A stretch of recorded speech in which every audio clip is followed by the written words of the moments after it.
Nobody told you this part. They told you to leave. They told you it was toxic. They told you to move on. But nobody told you why you can't, why you doubt yourself, why you feel like you're losing your mind, why the person who hurt you is also the person you miss most. That is not weakness. That is what happens to a brain under sustained psychological pressure. And today we are going to talk about both sides of that story. 10 traits of a narcissist and what each one does to the brain of the person living with them. Number 1, grandiosity. The narcissist believes they are exceptional, superior, operating at a level others simply cannot reach. This isn't confidence. Confidence doesn't require an audience. Grandiosity does. It needs constant confirmation from outside to sustain itself. What happens to your brain? You begin adjusting, shrinking, making yourself smaller so their ego has room. You stop sharing your achievements, stop expressing opinions that might overshadow theirs. Over time, your brain learns that taking up space is dangerous, and that lesson doesn't disappear when the relationship ends. Number 2, lack of empathy. They cannot feel what you feel, not won't, cannot. The neurological pathways that generate genuine empathic response are either absent or severely underdeveloped. Your pain does not register as real to them. It registers as inconvenient. What happens to your brain?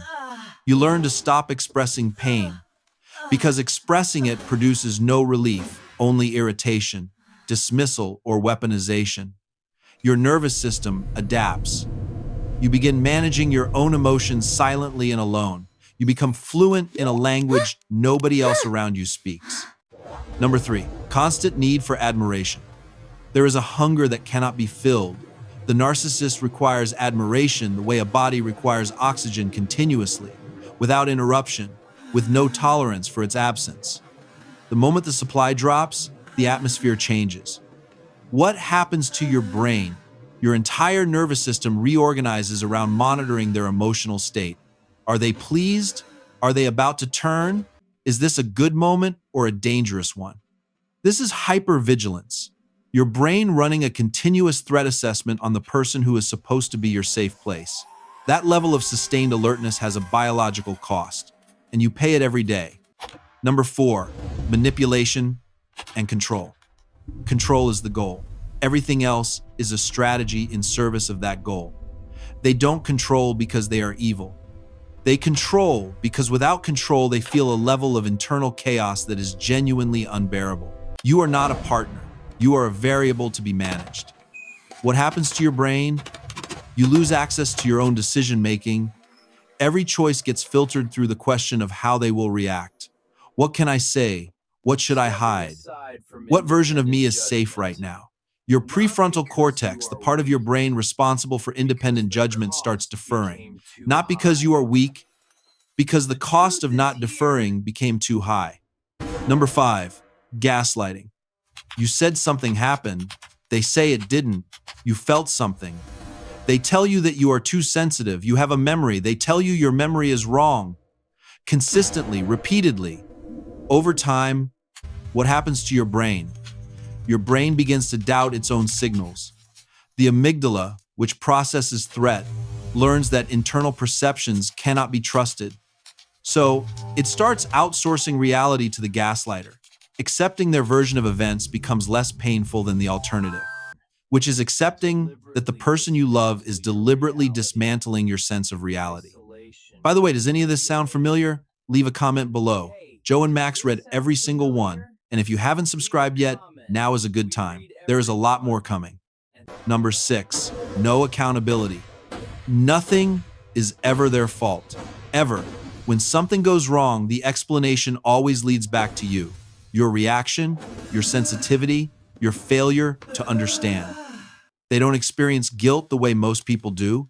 Guilt requires the ability to hold yourself responsible. That mechanism is not available. What happens to your brain? You absorb the responsibility, not because you believe it at first, but because the alternative is an argument you cannot win. Over time, your brain starts accepting the premise. You begin believing that you are the problem, that if you were better, calmer, less difficult, the relationship would work. That belief is one of the most damaging things a person can carry. Number 7, envy and competition. Everything is a competition. Your success is a threat. Your happiness, when they are not the source of it, is an affront. They may appear to support you publicly while systematically undermining you privately. The envy is constant, even when it is invisible. What happens to your brain? You learn to hide your wins. You minimize your achievements. You dim your own light to avoid the consequence of outshining someone who cannot tolerate being outshone. Your brain learns that being too good at something is dangerous, that excellence invites punishment. That lesson is extraordinarily difficult to unlearn. Number 8, idealization and devaluation. First, they put you on a pedestal. You are everything. You are perfect. You have never felt so seen. Then, without warning, you are nothing. Too sensitive. Too much. Not enough. The cycle repeats. Up, down, loved, dismissed. What happens to your brain? The contrast between idealization and devaluation creates a neurological trap. The brain, desperate to return to the warmth of the idealization phase, becomes addicted to earning it back. You perform. You try harder. You become whoever you think they need you to be. This is not love. This is a conditioning process. And it works precisely because the reward was real, at least for a while. Number 9, isolation. Slowly, subtly, your world gets smaller. They don't like your friends. They have a problem with your family. They need more of your time. And because the relationship is intense enough that you believe in it, you give it. Until you look around one day and the only person left is them. What happens to your brain? Isolated people have no reference points. No one to confirm that what they are experiencing is not normal. No one to say this is not okay. The narcissist becomes your only mirror, and a mirror controlled by someone who needs you to see yourself as they need you to see yourself is not a mirror at all. It is a tool. Number 10, the mask. In public, they are charming, generous, funny, magnetic. People love them.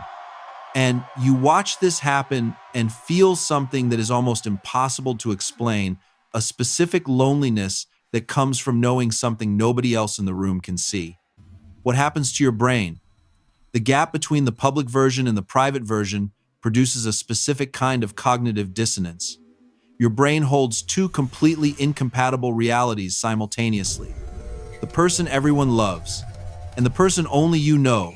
When you try to tell someone, they don't believe you. And that disbelief teaches your brain to stop trying, to stop trusting your own experience, to wonder, again, if the problem is you. So here is what I need you to understand. You are not crazy. You are not too sensitive. You are not the problem. Your brain was exposed to a sustained pattern of psychological pressure that would disorient anyone. Hypervigilance, reality distortion, emotional conditioning, isolation, identity erosion. These are not personality flaws. They are neurological responses to an environment that was genuinely threatening. The confusion you feel is not weakness. It is the evidence of how real the experience was. And this understanding what actually happened, naming it, seeing the mechanism, this is where recovery begins. Not with forgetting, with understanding. That is everything from Joe and Max today. If this gave you language for something you lived through or something you are living right now, there is more waiting for you. Subscribe and come back. The videos on screen were chosen specifically for you. Tap 1. See you in the next one.